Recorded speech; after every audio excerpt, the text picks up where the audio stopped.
اعوذ باللہ السمیع العلیم من الشیطان الرجیم بسم اللہ الرحمن الرحیم۔ محترم حاضرین و ناظرین و سامعین، آج الحمدللہ ہماری 16ویں نشست ہے اور ہم 7ویں اور 8ویں لیکچر کے کچھ عنوانات پڑھیں گے۔ آج ہمارا پہلا عنوان ہے آداب و معاملات۔ معاشرے میں بندہ رہتا ہے تو معاشرے میں رہنے کے آداب کیا ہیں، اور کیونکہ مل جل کر انسان رہتا ہے تو آپس کے جو معاملات ہوتے ہیں انہیں کس طرح حل کرنا چاہیے اور ان کا طریقہ کار قرآن کی روشنی میں کیا ہے۔ سب سے پہلے ہمارے معاملات میں جو انوالو ہوتے ہیں وہ ہمارا خاندان ہوتا ہے اور اولاد ہوتی ہے، اس کے بعد دوسرے لوگ ہوتے ہیں۔ تو ہمارا پہلے اپنی اولاد یا اپنے خاندان کے ساتھ، بیوی بچوں کے ساتھ کیسا سلوک ہونا چاہیے، کیونکہ عام طور پر یہ ہوتا ہے کہ بندہ باہر جب نکلتا ہے تو بڑا ڈیسنٹ نظر آتا ہے، بڑا مؤدب نظر آتا ہے، بڑا پیار اور محبت سے لوگوں کو پیش آتا ہے، بڑے اخلاق کے ساتھ پیش آتا ہے، لیکن جب وہ گھر میں آتا ہے تو اپنی بیوی بچوں کے ساتھ اس کا سلوک وہ محبت بھرا یا عقیدت بھرا یا وہ رحم اور شفقت بھرا نہیں ہوتا۔ گھر کے معاملات میں وہ بڑا درست خو ہوتا ہے، تند خو ہوتا ہے، سخت مزاج ہوتا ہے۔ تو قرآن ہمیں کیا کہتا ہے اور پھر حدیث کیا کہتی ہے کہ لوگوں کے ساتھ، جو باہر کے لوگوں کے ساتھ آپ کے معاملات بعد کی بات ہے، پہلے آپ یہ دیکھیں کہ اپنے ہی گھر میں اپنی بیوی بچوں کے ساتھ آپ کا تعلق کیسا ہے، کیونکہ اصل اخلاق اپنی بیوی بچوں سے شروع ہوگا، کیونکہ وہ آپ کے ساتھ رہنے والے، ہمیشہ کے رہنے والے، ہر وقت کے آپ کے کلوز، انتہائی کلوز رہنے والے لوگ ہوتے ہیں، ان کے ساتھ آپ کا تعلق کیسا ہے۔ رسول اکرم صلی اللہ علیہ وسلم نے تو یہاں تک فرما دیا، خیرکم خیرکم لأہلی، تم میں سے سب سے بہتر وہ ہے جو اپنے گھر والوں کے لیے بہتر ہے۔ ہم باہر والوں کے لیے بہت بہتر ہوتے ہیں مگر گھر والوں کے لیے بہتر نہیں ہوتے۔ تو فرمایا بہتری کا معیار دیکھنا ہے اپنے اندر تو سب سے زیادہ بہتر وہ ہے جو اپنے گھر والوں کے لیے بہتر ہے۔ اور گھر والوں میں جب لفظ استعمال ہوتا ہے تو گھر میں ماں باپ یہاں شامل نہیں ہوتے، کیونکہ والدین کا کچھ ادب و احترام تو اولاد میں ہوتا ہی ہے۔ یہاں شامل بطور خاص بیوی اور بچے ہو۔ تو تم میں سے بہتر کون ہے؟ جو سب سے بہتر وہ ہے جو اپنے گھر والوں کے لیے، یعنی اپنی بیوی کے لیے اور اپنے بچوں کے لیے بہتر ہے۔ پھر اسی لیے آقا نے پھر ساتھ فرمایا انا خیرکم لأہلی، اور اس معاملے میں آقا نے فرمایا میں تم میں سے سب سے زیادہ بہتر ہوں اپنے گھر والوں کے لیے۔ گویا حکم بھی یہی دیا کہ گھر والوں کے ساتھ بہتر سلوک کیا کریں، یہی بہتری کا معیار ہے، اور ساتھ اپنا عمل بھی بتا دیا اور سنت بھی دے دی کہ میں اپنے گھر والوں کے لیے سب سے زیادہ بہتر ہوں۔ گویا آقا کا ٹائٹل کیا ہے؟ وما ارسلناک الا رحمۃ للعالمین، کہ میں سارے جہانوں کے لیے رحمت بن کر آیا ہوں۔ اب اسے گھر تک لے آئیں تو آقا نے فرمایا کہ اس سے کہیں بڑھ کر میری رحمت جو ہے میرے گھر والوں کے لیے ہوتی۔ پھر آقا نے فرمایا انما بعثت لأتمم مکارم الاخلاق، میں اپنے اخلاق کی تکمیل کے لیے بھیجا گیا، اعلیٰ اخلاق کی تکمیل، انہیں مکمل کرنے کے لیے بھیجا گیا۔ تو آقا نے جو کائنات میں اپنے اخلاق حسنہ اور اخلاق حسنہ جو کائنات میں عطا فرمائے وہ تو ہے ہی، آقا گویا فرما رہے ہیں اس سے کہیں بڑھ کر اخلاق میں اپنے گھر والوں کے لیے یہ کردار اور یہ اخلاق کا یہ نمونہ بن کر رہتا۔ تو اس لیے یہاں قرآن کی آیہ کریمہ میں بلکہ حدیث نبوی صلی اللہ علیہ وآلہ وسلم ہی کے ذریعے یہ دیکھنا یہ ہے کہ خاندان اور اولاد کے لیے ہمارے معاملات اور ہمارے آداب ایٹیکیٹس کیسے ہوتے ہیں۔ تو گویا دوسرے لفظوں میں یہ ہے کہ خاندان اور اولاد، اس کے لیے ہماری ڈیوٹی کیا ہونی چاہیے، اور یہ یاد رہے کہ جو ہماری ڈیوٹی ہے یعنی جو ہمارے فرائض ہیں وہ اگلے لوگوں کے لیے حقوق بنتے ہیں، یعنی باپ کا جو فرض ہوگا وہ اولاد کا حق ہوگا، کیا ہوگا؟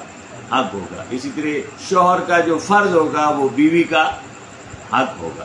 تو یہ حقوق ہیں جو رسول کائنات نے عطا فرمائے، اور وہ یہ جو حدیث میں پڑھ رہا ہوں یہ متفق علیہ حدیث ہے۔ متفق علیہ حدیث اسے کہتے ہیں جو بخاری شریف میں بھی ہو اور مسلم میں بھی ہو، اس حدیث کو کیا کہتے ہیں؟ متفق علیہ۔ اب آقا نے فرمایا ان من اکبر الکبائر ان یلعن الرجل والدیہ، کہ سب سے بڑا گناہ یہ ہے، سب سے بڑا گناہ یہ ہے کہ بندہ اپنے والدین پر لعنت بھیجے۔ سب سے بڑا گناہ کیا ہے؟ کہ بندہ اپنے والدین پر لعنت بھیجے۔ کیا بھیجے؟ اب ہم اپنے خود تو کبھی ایسا ہوتا ہے کہ اولاد والدین کو اکڑ بھی جاتی ہے، گالی بھی دے دیتی ہے، اور ایسا بھی ہوتا ہے ناہنجار اولاد جو والدین پر لعنت کا سبب بھی لعنت بھی بھیجتی ہے۔ یعنی ہم اخلاقی طور پر اس حد تک گر گئے ہیں، مگر وہ جس معاشرے میں آقا نے فرمایا، جس دور میں، اس دور میں آقا نے تربیت اس حد تک کر دی تھی کہ اولاد والدین کو اس طرح لعنت، ڈائریکٹ لعنت نہیں دے دی تھی۔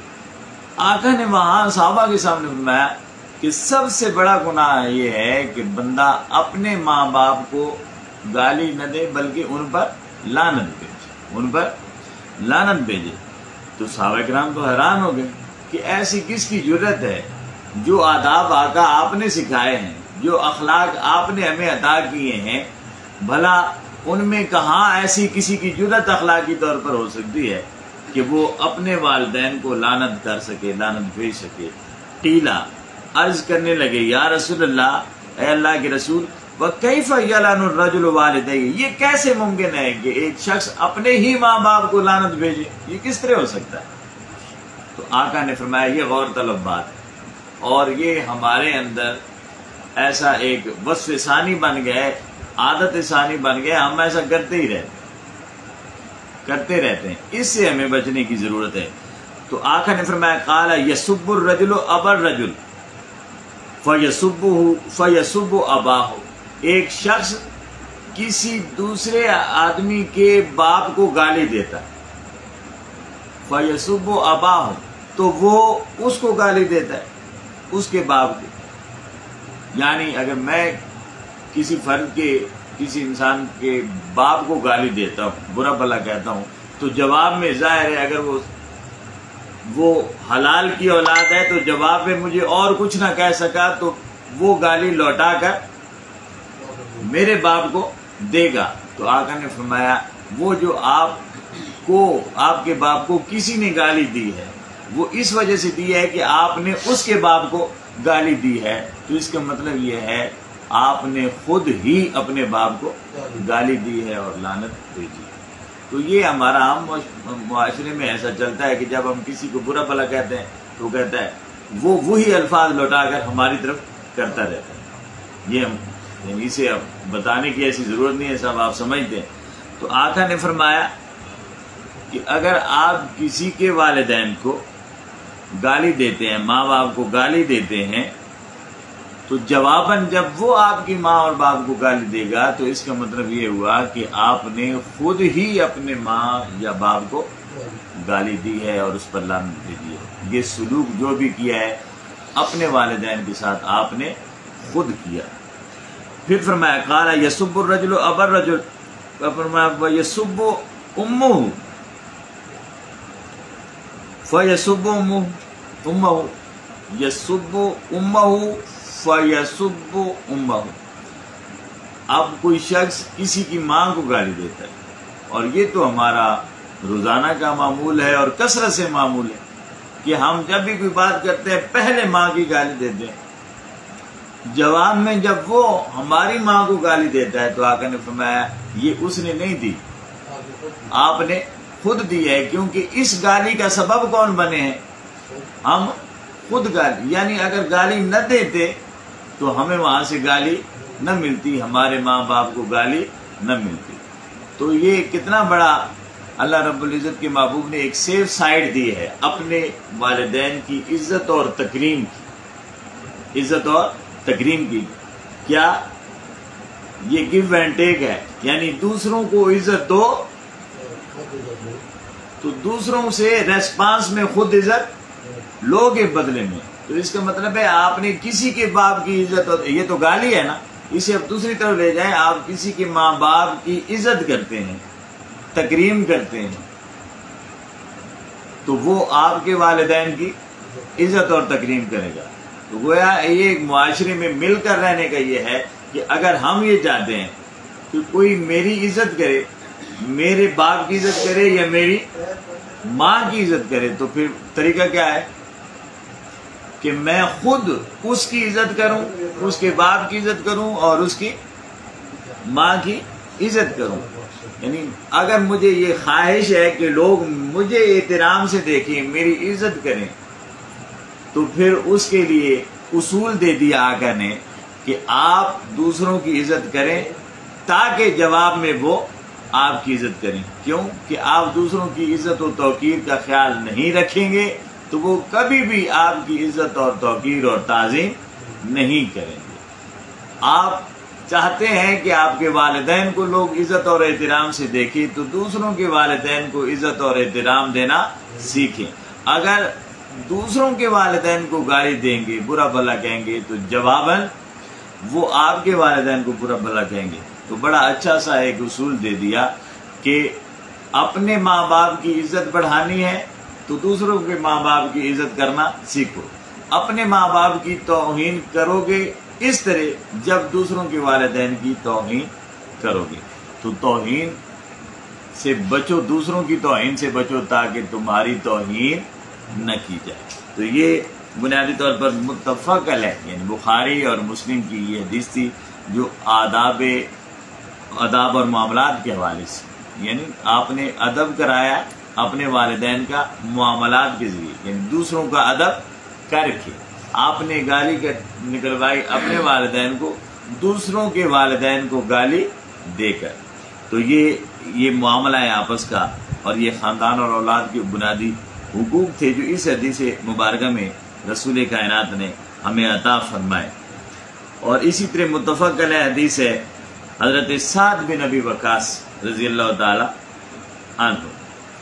تو یہ سعد بن ابی وقاص فرماتے ہیں کہ آقا کریم نے فرمایا، اب یہ بڑی خاص بات ہے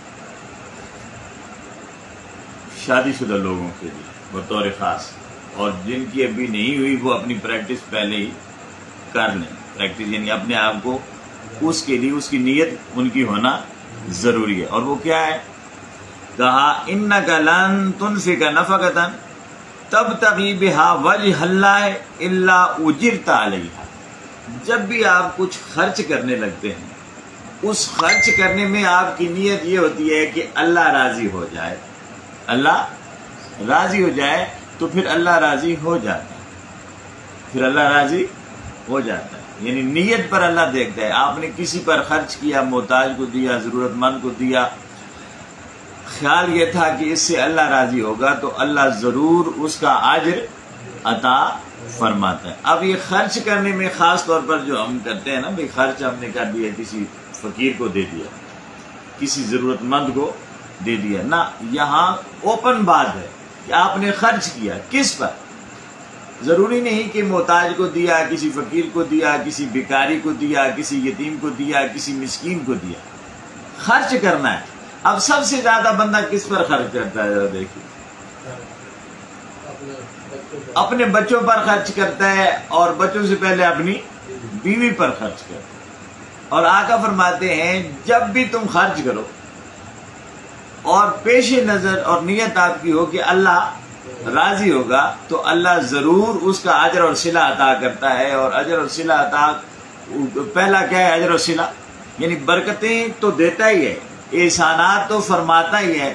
سب سے پہلا صلہ یہ ہے کہ پھر آپ نے اللہ کی رضا کے لیے ایسا کیا تو جواب میں کیا ملا؟ اللہ کی رضا.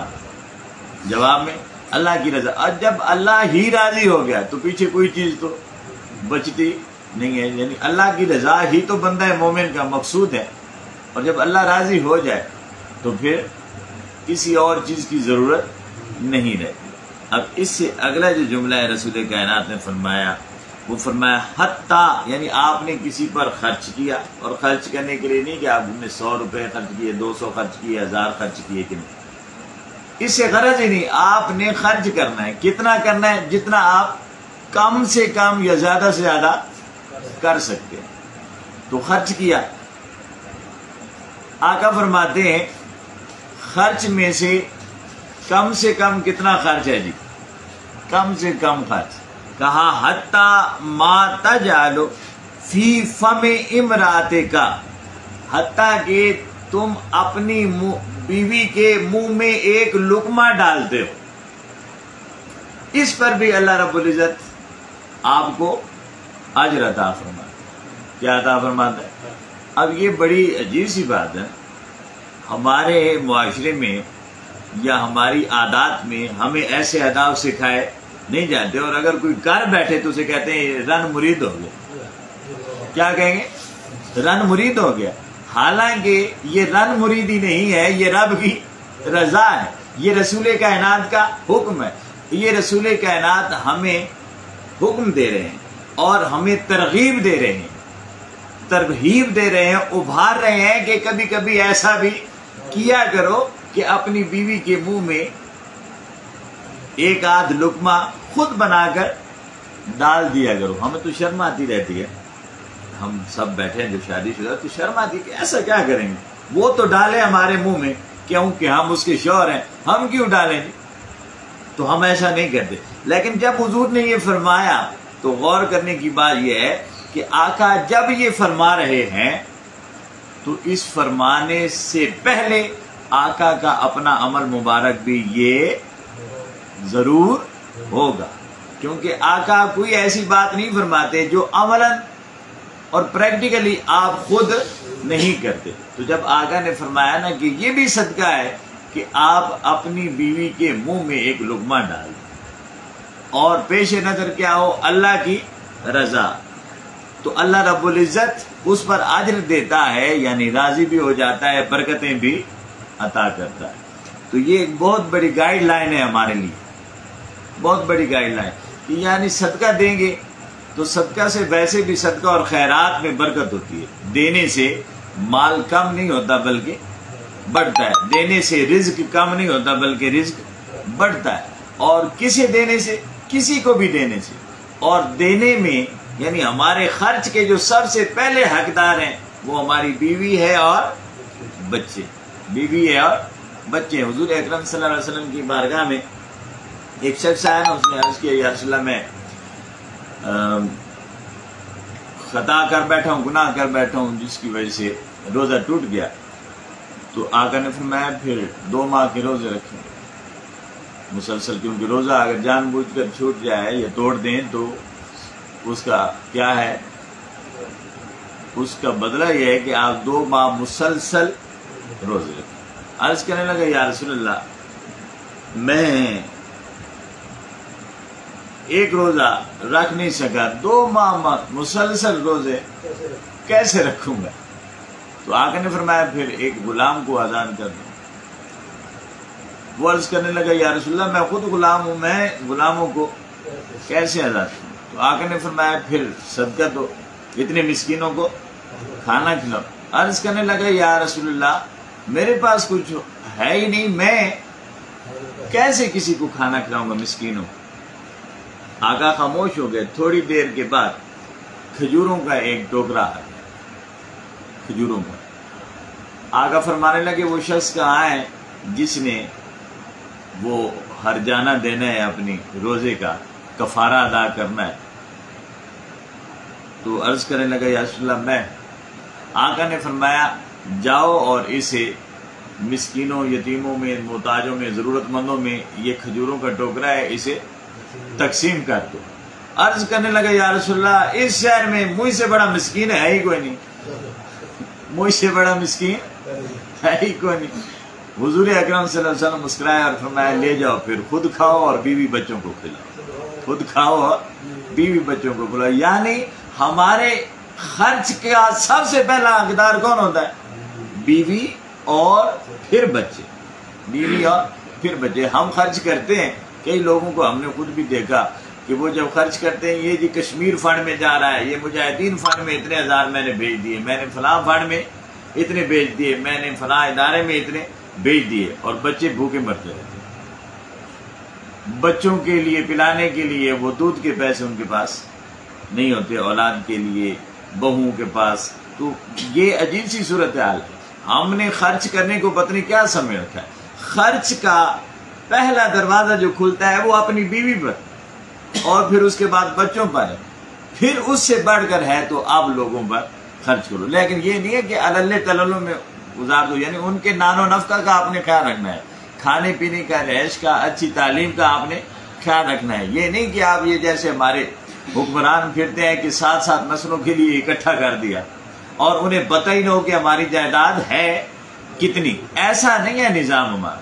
اتنا ہے کہ آپ کے بیوی بچے خوشحالی کے ساتھ مناسب زندگی گزار سکیں، اچھی تعلیم و تربیت ان کی ہو سکے، ان کے کھانے پینے کا، پہننے کا، رہنے سہنے کا اچھا اہتمام ہو، اور اس کے بعد آپ اسے لوگوں میں بانٹیں۔ آپ نے دیکھیں نا، حج کس پر فرض ہے؟ صاحب استطاعت۔ بندہ صاحب استطاعت کا بنتا ہے۔ صاحب استطاعت اس وقت بنے گا جب اس کے گھر کے اخراجات مکمل ہوں، اس کی بچے جو ہیں اور اس کی بیٹیاں جو ہیں ان کے شادیوں کے اہتمام سارے مکمل ہوں، ان کے اخراجات مکمل ہوں، اور اب پیسہ بچے جس کے خرچ ہونے کا اور کوئی گھریلو مصرف نہیں رہا۔ اب وہ پیسہ ہو گیا ہے فالتو، بیوی بچے بھی خوشحال ہیں، گھر کے لیے راشن پانی بھی مکمل ہے، سب کچھ موجود ہے، اور بچوں کی شادیوں کے اخراجات بھی سارے، یا شادیاں وغیرہ ہو گئی یا اخراجات اتنے موجود ہیں۔ اب اس کے بعد جو پیسہ بچتا ہے تب جا کر ایک شخص حج کے لیے صاحب استطاعت ہوتا ہے۔ یہ نہیں ہے کہ بیٹی کو رخصت کرنے کے لیے پاس کچھ نہ ہو اور پیسے اکٹھے کر کے عمرے پر چلے جائیں یا حج پر چلے جائیں۔ تو استطاعت کا صاحب استطاعت یعنی اتنا رزق آپ کے پاس ہے کہ آپ اپنے گھر کی جملہ ذمہ داریوں کو پورا کرنے کے بعد اب آپ کے پاس اتنی چیزیں ہیں، اتنا پیسہ ہے کہ آپ اس سے حج کر سکتے ہیں، تو پھر حج آپ پر فرض ہے۔ تو اس طرح اہمیت کس بات کو دی گئی؟ بیوی بچوں۔ اخراجات کا پہلا مصرف کون ہوا؟ بیوی اور بچے۔ اور آقا نے فرمایا کہ یہ صدقہ ہے، اور اللہ کی رضا کی خاطر دیں گے تو اللہ اس پر اجر بھی ضرور عطا فرمائے گا، اجر بھی عطا فرمائے گا۔ اب اس کے بعد ایک اور حدیث دیکھیں، یہ بھی ہمارے معاشرتی اخلاق میں سے ہوتی ہے، اور میں نے کئی بار یہ جب قرآن کریم کے حوالے سے جب درس کہیں دیتا ہوں تو وہاں ہم یہ کہتے ہیں کہ یہ جو ہم اخلاقی طور پر، گھریلو طور پر بھی اخلاقی طور پر گر گئے ہیں، تو یہ ہماری اولادیں آج ہمارے سامنے یعنی بے حیا ہو گئی ہیں۔ تو اس کی ایک بنیادی وجہ یہ ہے کہ وہ ہم، یہ عام طور پر مردوں کا معمول ہوتا ہے، جب وہ غسل خانے سے نہا کر نکلتے ہیں تو جسم پورا ننگا ہوتا ہے، وہ جو تولیہ ہوتا ہے اسے لپیٹ لیتے ہیں اور باہر نکل آتے ہیں۔ ایسا ہوتا ہے۔ عورت سر سے دوپٹہ اٹھا لے، اب تو خیر ایسی حیرتیں اور اہمیتیں ہمارے پاس دینی رہی نہیں ہے نا، وہ بے شک اتارے پھرے تو ہم نہیں کہتے، جرت ہی نہیں ہوتی، لیکن وہ اگر غیرت مند انسان کے سامنے عورت کے سر سے دوپٹہ ہٹ جائے تو اسے محسوس ہوتا ہے، مگر خود جب وہ نکلتا ہے باتھ روم سے، واش روم سے باہر نہا کر غسل کر کے، تو وہ تولیے کو لپیٹے ہوتا ہے۔ عام طور پر فوجی ایسے ہی کرتے ہیں، اور گھر میں بھی کئی لوگوں کا معمول ہوتا ہے۔ پھر اس لیے ہوتا ہے کہ گرمیوں کے موسم میں آگے جناب آپ نے شلوار پہنی ہوئی ہے اور بنیان، قمیض تو تھی نہیں، بنیان بھی اتار دی ہے۔ کئی لوگ ایسے کرتے ہیں کہ ہلکی سی دھوتی باندھ لیتے ہیں اور بیٹھے ہوتے ہیں۔ یہ جو ایسی کیفیت ہوتی ہے، والد کی ہو یا بھائی کی ہو، یا گھر میں اور چچا ہوتا ہے، ماموں ہوتے ہیں، بہت سارے افراد ہوتے ہیں، ہمارا گھر کا ایسا معمول ہوتا ہے۔ کسی گھر میں نہ ہو، اللہ تعالیٰ اسے برکتیں عطا فرمائے، لیکن اکثر ہمارا معمول تقریباً ایسا ہی ہوتا ہے اب ایسا ہم خود کریں اور پھر کہیں ہماری بیٹی حیادار بنے گی تو یہ ممکن نہیں ہے. تو لازم یہ ہے کہ اپنے گھر کے ماحول کو یہ پاکیزگی عطا فرمائے، اور کم از کم اتنا ضرور ہو کہ آپ جب واش روم وغیرہ سے نکلتے ہیں تو وہیں اپنے کپڑوں کو مکمل کر کے نکلیں، اپنا لباس مکمل پہن کر نکلیں، تاکہ آپ کا جس طرح عورت کا جسم مقدس ہے اسے کوئی آنکھ نہ دیکھے، اسی طرح مرد کا جسم بھی مقدس ہے، اسے کوئی آنکھ نہ دیکھے. یہ عورت یا مرد کا حیا ہوتا ہے. اب دیکھیں حدیث شریف میں ہے، حضرت بحث بن حکیم یہ اپنے والد سے اور وہ اپنے دادا سے یہ روایت کرتے ہیں، اور وہ فرماتے ہیں کہ میں نے عرض کیا یا رسول اللہ، ہم اپنے ستر میں سے کیا چیز چھپائیں اور کیا نہ چھپائیں. ستر یعنی جسم کو کتنا ڈھانپنا ضروری ہے اور کتنا نہیں، تو کیا چیز چھپائیں کیا نہ چھپائیں. تو حضور اکرم صلی اللہ علیہ وسلم نے فرمایا کہ اپنی بیوی اور لونڈی، کیونکہ لونڈی بھی بیوی ہی ہوا کرتی تھی. اب تو کیونکہ لونڈی ہے نہیں تو یہ نہ سمجھا جائے کہ آج کل جو ہم نے نوکرانیاں رکھی ہوئی ہیں یہ ہماری لونڈی ہیں، ایسا نہیں ہے. وہ لونڈیوں کا اور غلاموں کا دور ختم ہو گیا. آقا نے مختلف طریقوں سے لونڈیوں اور غلاموں کو آزاد کروا دیا. تو اب ایسا معاشرہ نہیں ہے اسلامی معاشرے میں. اب کسی کو خرید کر کسی انسان کو لونڈی کے طور پر یا غلام کے طور پر رکھنا یہ حرام ہے. یہ کیا ہے؟ حرام ہے. تو اب ایسا نہیں ہے، مگر کیونکہ اس وقت ایسا تھا کہ لونڈی جو ہوتی تھی وہ بیوی ہوتی تھی، تو آقا نے فرمایا اپنی بیوی اور اپنی لونڈی کے سوا سب سے اپنی شرمگاہیں محفوظ رکھو. اپنی شرمگاہوں کو خاص طور پر کیا کرو؟ محفوظ رکھو، ان دو کے علاوہ. انہوں نے عرض کیا یا رسول اللہ، اگر مرد مرد کے ساتھ ہو، یعنی عورت تو نہیں ہے آپ کے گھر میں، عورت نہیں ہے، اب یہ وہ بات میں کروں، عورت نہیں ہے آپ کے گھر میں، مرد ہیں، تو اس وقت کیا کریں؟ تو آقا نے پھر فرمایا، آپ نے فرمایا اگر ستر چھپانا ممکن ہو تو ایسا ہی کرو، یعنی چھپانا لازم ہے، فرض ہے. ستر کو چھپانا مرد کا مرد کے سامنے بھی چھپانا فرض ہے اور لازم ہے. پھر میں نے عرض کی یا رسول اللہ، انسان اگر گھر میں بالکل اکیلا ہو تو کیا کرے؟ کیا اب وہ جسم کو ستر کو کھول سکتا ہے؟ بالکل اکیلا ہو، جس طرح واش روم میں اکثر ہوتا ہے. کیونکہ اس کا بھی شریعت نے اور فقہ نے یہ کہا ہے کہ وہاں بھی جب آپ نہانے لگیں، پہلی بات تو یہ ہے کہ بیٹھ کر نہانا ہے، اور دوسری بات یہ ہے کہ وہاں بھی آپ کا ستر ڈھانپا ہوا ہونا چاہیے، یعنی انڈر ویئر وغیرہ آپ کو، جانگ یا کچھا جسے کہتے ہیں، یا چادر، کوئی نہ کوئی چیز آپ کو باندھنی چاہیے. وہاں بھی یہ نہیں ہے کہ آپ پورا جسم کھول کر کھڑے ہو جائیں، کہ دروازہ تو بند ہے لیکن جسم آپ کا پورے کا پورا ننگا ہو. یہ فقہ نے یا شریعت کے قانون کے اور اصول کے اور آداب کے خلاف. تو میں نے عرض کی یا رسول اللہ، اگر انسان بالکل اکیلا ہے، جیسے کہ میں نے کہا کہ واش روم میں، باتھ روم میں اکیلا، بالکل اکیلا ہے، تو پھر کیا کرے؟ آپ نے فرمایا اللہ کا سب سے زیادہ حق ہے کہ اس سے حیا کیا جائے. یعنی انسان تو کوئی بھی نہیں، مگر ایک ذات آج اب بھی موجود ہے، اور وہ کون سی ہے؟ اللہ کی ذات ہے. تو اللہ سے بھی حیا لازم ہے، کیونکہ یہ اللہ کا حق ہے. جب اللہ کا حق ہے تو ہم پر فرض ہے، ہم پر فرض ہے کہ ہم اس وقت بھی جب بالکل اکیلے ہوں، گھر میں کوئی مرد اور عورت بچہ کوئی بھی نہ ہو، تب بھی پورے جسم کو ننگا نہیں کر سکتے. یہ اللہ کا حیا ہے، کیونکہ اللہ اس جگہ موجود ہوتا ہے. اب دیکھیں اللہ رب العزت تو سمیع بصیر ہے، وہ تو دیکھتا ہے، کپڑے پہنے یا نہ پہنے وہ ہم سے یا لو معافی سے دور، وہ تو دلوں کے اندر سے بھی دیکھتا ہے اندر کیا ہے، وہ ہماری نیتوں سے بھی آگاہ ہے، یعنی وہ تو دیکھ رہا ہے.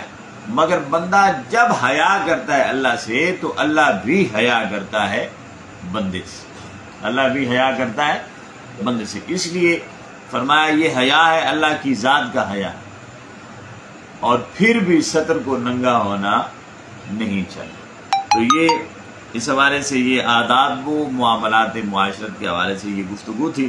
اب ایک اور بڑی خاص بات ہے، اور یہ آج کل تو خیر ماحول ایسا بن گیا ہے، مگر بعض لوگ اب بھی ایسا نہیں کرتے. تو حضرت سیدہ عائشہ صدیقہ رضی اللہ تعالیٰ عنہ فرماتی ہیں، حضرت عائشہ صدیقہ وہ فرماتی ہیں کہ حضور اکرم صلی اللہ علیہ وسلم کی خدمت میں ایک دیہاتی آدمی آیا، بدوی آدمی. وہ عرض کرنے لگا یا رسول اللہ آپ بچوں کو بوسہ دیتے ہیں؟ بچوں کو بوسہ دیتے ہیں؟ ہم تو نہیں دیتے. آپ دیتے ہیں؟ ہم تو نہیں دیتے. وہ سوالی انداز میں کہہ رہا، یعنی حضور کے سامنے. یہ ایک اور حدیث میں بھی ہے کہ حضور کے سامنے حضور اکرم صلی اللہ علیہ وسلم نے بوسہ دیا نا، تو وہ کہنے لگا کہ یا رسول اللہ یہ کیا ہوا، ہم تو نہیں دیتے، ایسا نہیں کرتے، آپ تو بوسہ دیتے ہیں. تو یہاں ڈائریکٹ کہا دیا کہ وہ آتی اس نے سوال کیا کہ آپ سنیں آپ بوسہ دیتے ہیں، آپ بوسہ دیتے ہیں؟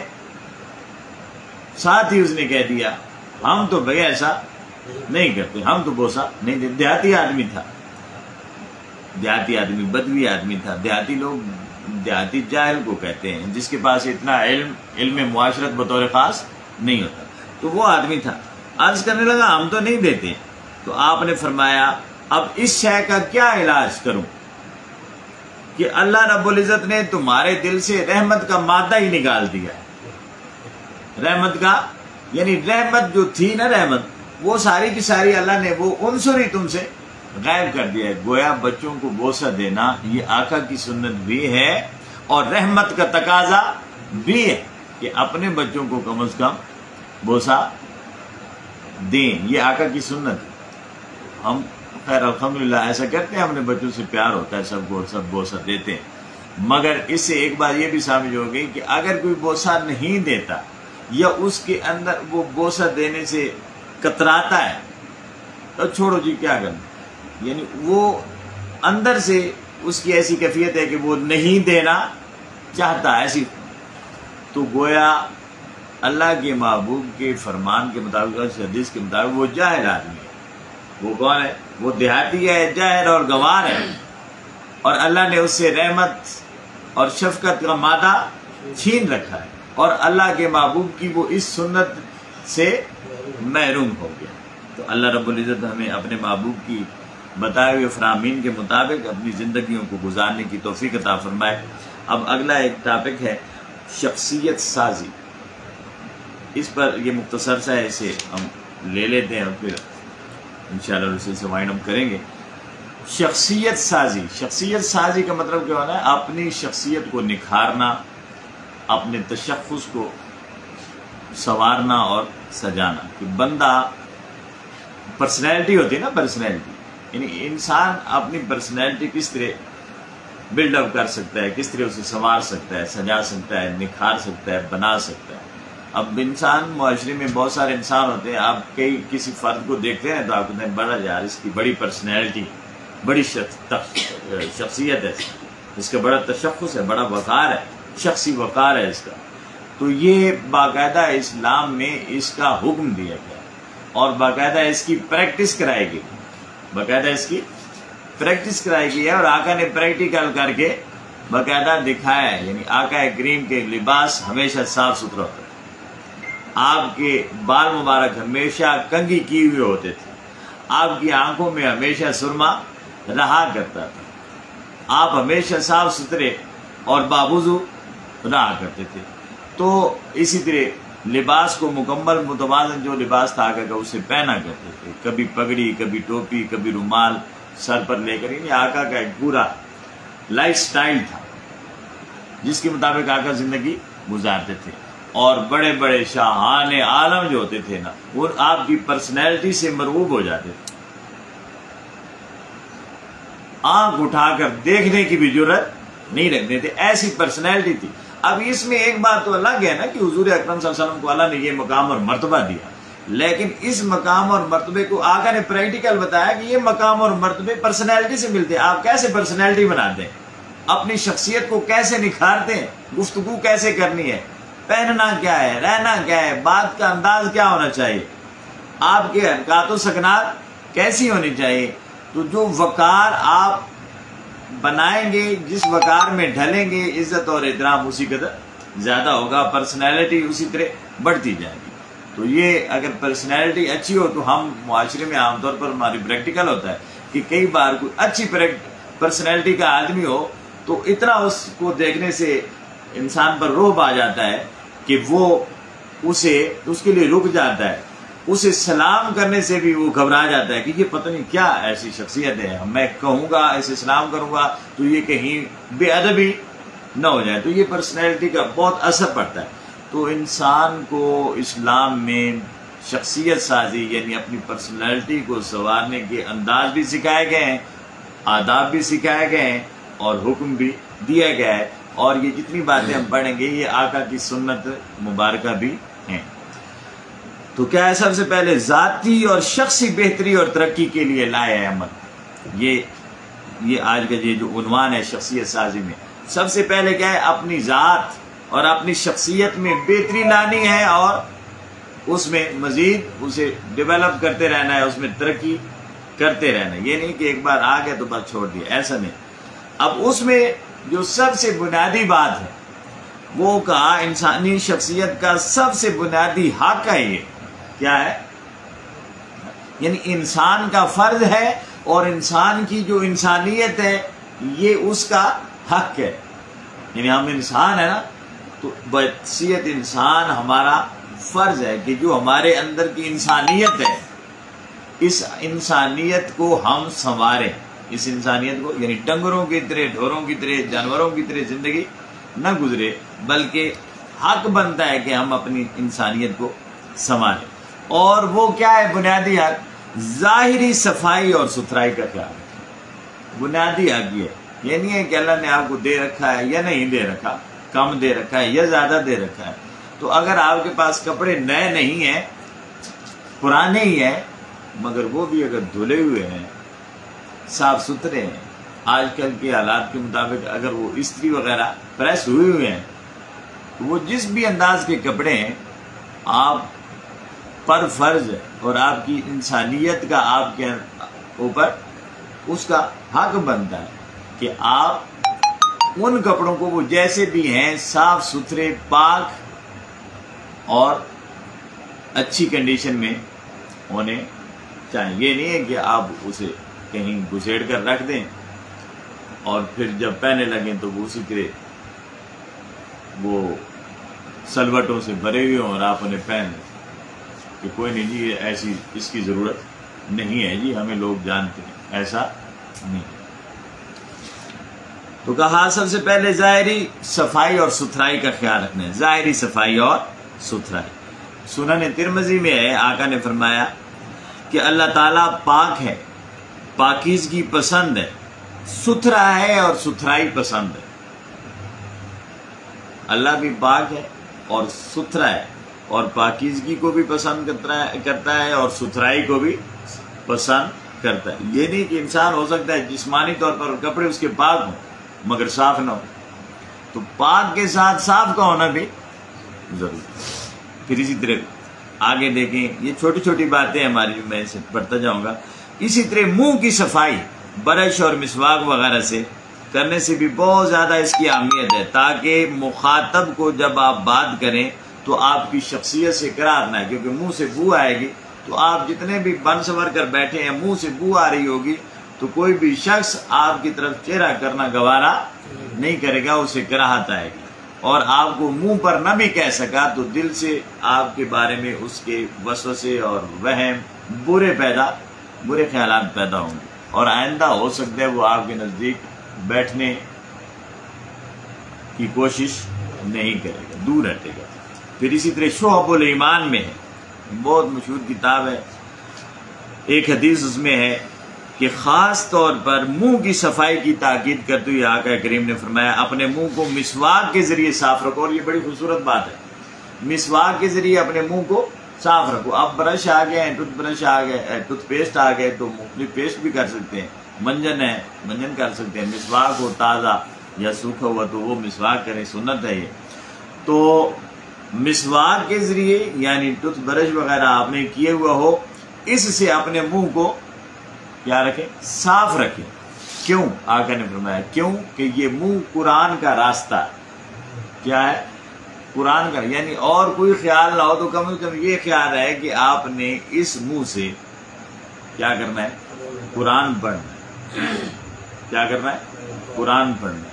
تو یہ دیکھیں نا مسواک، اور یہاں پہ وہ سگریٹ اور بیڑی والے لوگ جو ہیں انہیں غور کرنا چاہیے کہ آقا وہ فرما رہے ہیں کہ آپ کا منہ بدبودار نہیں ہونا چاہیے، کیونکہ یہاں کبھی اللہ کا نام آئے گا، کبھی محمد کا نام آئے گا، کبھی آپ قرآن کے الفاظ قرآن کی تلاوت کریں گے، تو اس لیے منہ کو پاک صاف ہونا چاہیے اور بدبودار نہیں ہونا چاہیے۔ پھر فرمایا اب اگلے آداب یہ ہیں، کھانے کے بعد دانتوں میں خلال کیا جائے، یہ معمول بنانا چاہیے۔ کھانے سے پہلے بھی ہاتھ دھوئیں اور کھانے کے بعد بھی ہاتھ دھوئیں، یہ دونوں حکم ہیں۔ کھانے سے پہلے بھی ہاتھ دھونے چاہیے اور ہاتھ دھو کر پھر تولی وغیرہ سے صاف نہ کریں، اسی طرح گیلے ہاتھوں کو ہی پھر خود بخود خشک ہونے دیں، اور کھانے کے بعد پھر ہاتھ دھوئیں اور انہیں خشک بھی کر لیں۔ یہ طریقہ ہے، سنت طریقہ ہے۔ پھر اس طرح ایک اور بات ہے، جس طرف ہماری خاص طور پر یہ جو نوجوان بچے یہ اس طرح کے ہیں تو ان کی توجہ بہت کم ہوتی ہے، اور وہ ہے کانوں کی صفائی۔ اکثر ہم منہ وغیرہ بڑا دھو دھا کر اسے میک اپ بھی کر لیتے ہیں، جو کریم پاؤڈر لگانا لگا لیتے ہیں، مگر کان کی طرف اگر کوئی دیکھے تو میل کانوں سے ادھر باہر نکلا ہوا ہوتا ہے۔ تو کانوں کی صفائی بھی بہت ضروری ہے، کیونکہ یہ شخصیت سازی ہے۔ اسی طرح پھر دیکھیں، داڑھی ہے، مونچھیں ہیں، بال ہیں، ان کی تراش خراش، اور تراش خراش ماورائی مخلوق ہے، یہ کوئی انسانی وجود نہیں لگتا، یہ کوئی زمینی وجود نہیں لگتا۔ تو اس طرح بعض لوگوں کی ایسی حالت ہوتی ہے، بال بڑے ہوئے ہیں، داڑھی بڑی ہوئی ہے، زلفیں جناب بڑی ہوئی ہیں، اور اپنے آپ کو وہ سنت بنا کر زلفیں رکھی ہوئی ہے اور کیا کیا کیے جا رہے ہیں، تو عجیب سی خلقت لگتا ہے۔ اسی طرح ناخن ہے، تو ناخنوں کو بھی باقاعدہ حکم دیا گیا ہے شریعت میں کہ انہیں ہفتے میں ایک مرتبہ ضرور کاٹیں، ورنہ میل جب جمع ہو جاتی ہے تو اس میل میں جراثیم پیدا ہوتے ہیں، اور جراثیم پیدا ہونے کی وجہ سے جب آپ کھاتے ہیں شوربہ وغیرہ یا کوئی چیز وہاں لگتی ہے تو وہ جراثیم اس کے ذریعے آپ کے بدن میں جاتے ہیں، جس سے ڈائریا، ہیضہ وغیرہ کی بیماریاں بھی پیدا ہوتی ہیں۔ اور میں نے ایک روایت میں پڑھا تھا، اب مجھے کیونکہ اچانک یاد آ گیا اور اس طرح یاد نہیں کہ یہ حدیث ہے یہ کسی کا قول ہے، کہ یہ جو ناخن ہوتے ہیں بڑھ جاتے ہیں، جس طرح ہماری عورتیں عام طور پر بچے بڑھا لیتے ہیں، تو یہ انہیں منع کرنا چاہیے۔ یہ جب بڑھ جاتے ہیں تو ان کے اندر یہ جو ناخن کے نیچے جگہ ہوتی ہے، یہ کہا گیا ہے کہ اس جگہ پر شیطان رہتا ہے۔ کون رہتا ہے؟ شیطان رہتا ہے یہاں پر۔ اب ایک تو نحوست اور وہ بیماریاں تو جراثیم کی صورت میں رہتی بھی ہیں، یہ ظاہر کی اور جسمانی بیماریاں ہیں، روحانی بیماریوں کے لیے شیطان کا بسیرا بھی پھر یہی ہوتا ہے۔ اور ظاہر ہے جب وہ انسان کھاتا ہے تو شیطان اس طرح اس کے اندر بھی، وہ تو پہلے موجود ہے، تو ہم نے پھر اسے اندر کی دعوت دے دی کہ اتنے ایک بادشاہ ہو، اتنا ہی رہو، کدے بہ رہو، تو ہم اسے ایک اور راستہ دے دیتے ہیں۔ اس لیے ناخنوں کی طرف خاص طور پر دھیان دینا چاہیے۔ تو جسمانی عوارض ہیں، یہ آخری بات کہ جسمانی ہوتے ہیں، مثلا پاخانہ پیشاب وغیرہ کرتے ہیں، تو اس وقت اس کے بعد لازم ہے کہ ہم اچھی طرح اسے صاف کر لیں تاکہ جسم سے اس کی بو نہ آئے، جسم سے اس کی بو نہ آئے۔ تو یہ انسانی شخصیت کا ایک خوبصورت پہلو ہوتا ہے، کیونکہ وہ بدبو سے ایک ناگواری کی کیفیت پیدا ہوتی ہے، اور ناگواری انسانی تشخص اور وقار کے خلاف ہے۔ تو اللہ رب العزت ہمیں اپنی شخصیت کو سنوارنے اور پھر اپنی اولادوں اور اپنے ماتحتوں اور گھر میں ایسی اپنی پاکیزگی کا، طہارت کا، ظاہری صفائی اور ستھرائی کا خیال رکھنے کی توفیق عطا فرمائے۔ آقا نے فرمایا الطہور شطر الایمان، یہ جو صفائی اور ستھرائی ہے اور دوسرے معنوں میں یہ جو پاکیزگی ہے یہ آدھا ایمان کیا ہے؟ آدھا ایمان۔ اب آدھا ایمان یہ ہے، باقی آدھا ایمان نماز، روزہ، حج اور زکوٰۃ اور باقی جو ہماری عبادات ہیں ان میں آتا ہے۔ تو کتنی بڑی اہمیت ہے صفائی کی، ستھرائی کی، پاکیزگی کی۔ اور یہاں ایک بات غور سے کرنے کے لائق ہے، جو ہمارے جسم کی پاکیزگی کا اللہ رب العزت کو اتنا خیال ہے، اور طہارت کا اور صفائی کا اور ستھرائی کا اللہ کو، رسول کو، دین کو، تو ہمارے باطن کی پاکیزگی کا اسے کتنا خیال ہوگا۔ یہاں تک کہ آقا نے غالباً یہ حدیث ہے فرمایا کہ باطن کی پاکیزگی کے لیے ظاہر کی پاکیزگی اور طہارت کا ہونا بہت ضروری ہے۔ بہت ضروری ہے. یعنی ہم پاک برتن میں پاک چیز ڈالتے ہیں، اور برتن اگر پلید ہو تو پہلے اسے پاک کرتے ہیں. تو اس لیے یہ جو پاک برتن ہے ہمارا، اندر ایک پاک چیز ڈالنی ہے، اللہ کی محبت، اللہ کے رسول کی محبت، قرآن حدیث، یہ جو دین ہے یہ اندر ڈالنا ہے. تو اس کے لیے ہمارا یہ جو برتن ہے، جسم کا برتن، اسے بھی پاک صاف ستھرا ہونا ضروری ہے. تو اللہ رب العزت ہم نے جو کچھ پڑھا اور سنا ہے اس کے مطابق اپنی معاشرتی زندگی اور شخصی زندگی اور ذاتی زندگی کو سنوارنے اور سجانے کی توفیق عطا فرمائے. وما علینا الا البلاغ المبین.